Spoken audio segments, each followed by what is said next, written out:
अक्कलकोटी भिऊ नका ती आहे पाठी।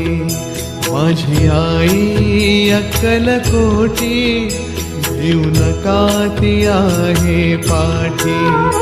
जीव भी भक्तांसाठी, जीव भी भक्तांसाठी, तिचे नाम घेऊया ओठी। माझी आई अक्कलकोटी भिऊ नका ती आहे पाठी।